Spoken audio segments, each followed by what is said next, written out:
I'm following pop culture, celebrity news, things like that, and not too long ago, you might have heard Ricky Martin got accused by his nephew of doing some not so nice things behind closed doors, you could say, but it already seems like it's come to a conclusion. Ricky Martin's nephew drops allegations of sexual relationship, judge ends temporary restraining order. So, this is my third video here, and we're already at the end. And Ricky comes out and says, obviously, it's been really devastating, as he puts it, for him and his family. And I don't think people who believe Amber and Evan Rachel Wood so fast really think about what it means to the family and the people being accused if the allegations are a lie. In the least case scenario, you should at least wait for a court case before you completely make up your mind. Let's see what we got. A judge on Thursday decided not to extend the temporary restraining order placed against Ricky Martin this month by his nephew after the relative dropped the case.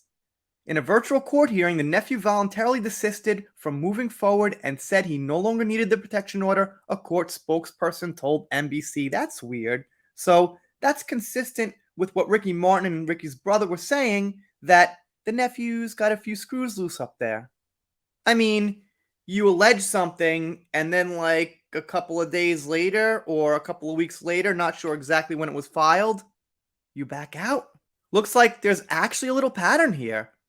It looks like it's catching on to make allegations against someone famous, and now it seems that his nephew probably was like, well, I just don't have a case, and let's not go through with it.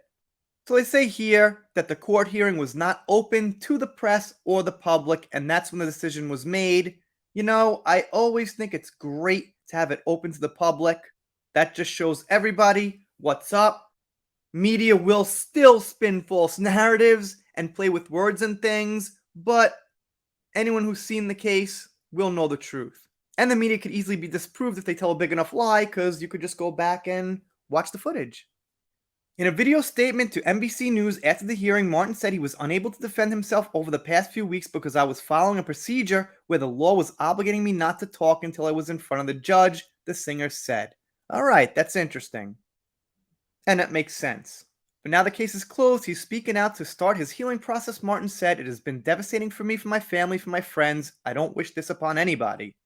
A lawyer for Martin told NBC News on Wednesday that the singer was prepared to directly address the judge at the hearing and deny he had any romantic or sexual relationship with his nephew. Martin was also going to challenge accusations that he stalked and harassed his nephew, the lawyer said. In a protection order filed this month, the nephew also accused Martin of calling him frequently and hanging out around his residence on at least 3 occasions after they separated 2 months ago, which would be kind of easy to disprove. All you need is some witnesses to say where you were at that time. To the person that was claiming this nonsense, I wish him the best and I wish he finds the help so he can start a new life filled with love and truth and joy and he doesn't hurt anyone else, Martin said.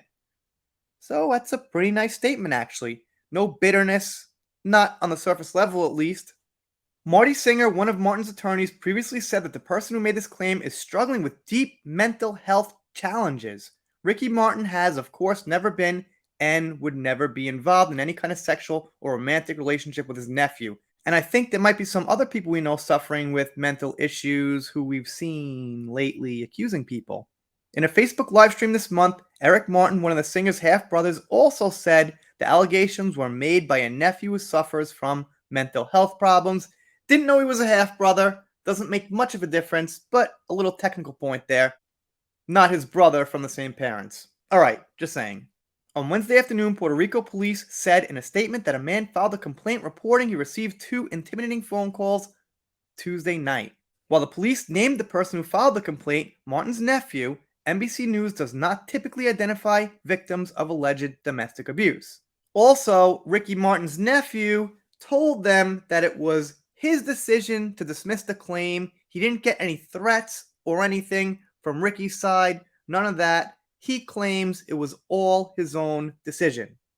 And then they include this quote here: "This was never anything more than a troubled individual making false allegations with absolutely nothing to sustain them." They added, "We were glad that our client saw justice done and can now move forward with his life and career." And what they also said was Ricky was really close to losing some contracts just over allegations.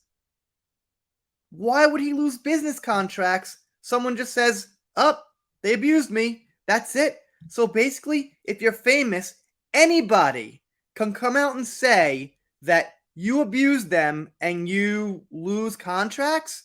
We really need safeguards against this. We need in the contract saying until a decision by court of law is made, this contract cannot be broken based on allegations alone.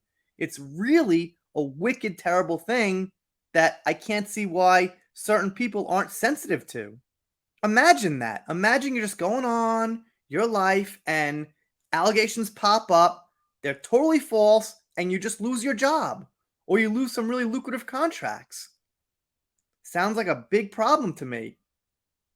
I mean, it sounds almost as bad as the abuse. I mean, what's worse? It's about even. I mean, if you're a guy, if you're a man, let's say you're supporting two kids and a wife, and she can't work because she's looking after the kids or something, and then you get falsely accused, you lose your living, you're struggling. Seems like that's just about as bad as abuse itself. I mean, there's really no right answer here. They're both terrible. But the fact is, gotta wait till it fleshes out in court. There's gotta be evidence to really, really know for sure and hurt someone's livelihood, if not end their reputation. Anyway, that's the news. Looks like this one's probably ending here. If you're not subscribed here, consider it. Like I said, I'm doing pop culture, celebrity news, Death vs. Heard, following Manson. Ezra Miller's been quiet, but maybe something will happen there. Evan Rachel Wood. Those kind of silly little adventures. And if you don't subscribe, I'll be sad, but I'll get over it. See you next time.